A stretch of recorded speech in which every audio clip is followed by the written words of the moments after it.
அனைத்து ஆன்மீக நண்பர்களுக்கும் வணக்கம். இன்னைக்கு நம்ம பார்க்குறோம் அப்படின்னா, நிறைய நபர்கள் யூடியூப்லேயும் ஃபேஸ்புக்லேயும் வீடியோ பார்க்குறாங்க. அதில் ஒரு எலுமிச்சை போதும், எப்பேற்பட்ட செய்வினை பில்லி சூனியங்களையும் ஓட விடலாம். ஒரு தேங்காய் போதும், எப்பேற்பட்ட கட்டுக்களையும் உடைக்கலாம் அப்படின்னு நிறைய நபர்கள் சொல்லிட்டு வீடியோ போட்டிருக்காங்க.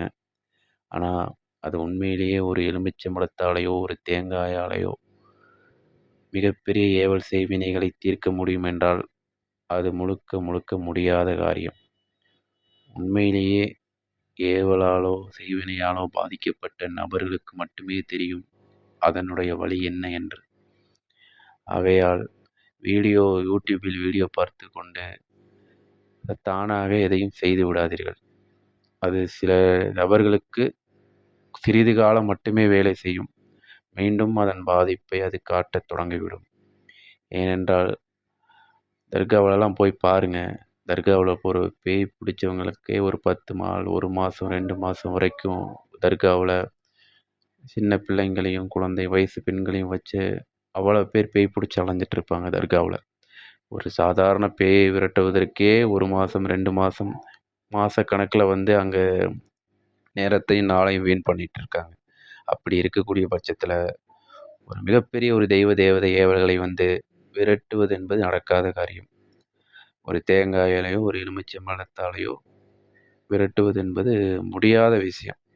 இதை நான் எதுக்காக நான் இப்படி சொல்கிறேன் அப்படின்னா, நிறைய நபர்கள் யூடியூப்லேயோ ஃபேஸ்புக்லேயோ போட்டுட்ருக்காங்க.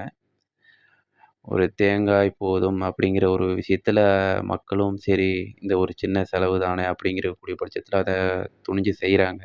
தப்பு சொல்லலை. அது ஒரு அரை மணி நேரத்துலேருந்து 1 மணி நேரம் வரைக்கும் தான் அதெல்லாம் நல்லாயிருக்கும். உண்மையிலே ஒரு ஏவல் பாதிப்பால் பாதிக்கப்பட்ட நபர்களுக்கு மட்டுமே தெரியும் அதனுடைய வழி என்னென்று. அது மிகப்பெரிய பொருளாதார இழப்பையும் ஏற்படுத்திவிடும். வீட்டில் இருக்கவே முடியாது. பைத்தியம் முடித்த மாதிரி இருக்கும்.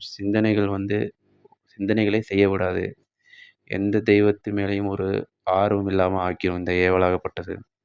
இன்னும் மிகப்பெரிய கொடிய ஏவல்கள்லாம் இருக்குதுங்க. அதெல்லாம் பார்த்துக்கிட்டிங்கன்னா எந்த ஒரு விஷயமே பைத்தியம் பிடிக்கக்கூடிய நிலைமைக்கு கூட கொண்டு போகக்கூடிய விஷயங்கள் உண்டு. அதுபோக உயிரை இழக்கக்கூடிய விஷயங்களும் இந்த ஏவல் செய்வினைகளில் உண்டு. அதனால் யாரும் வீடியோ பார்த்துட்டு தானாக முயற்சி செய்ய வேண்டாம். முடிஞ்சால் பக்கத்தில் இருக்கிறவங்களுக்கு அனுப்புங்க.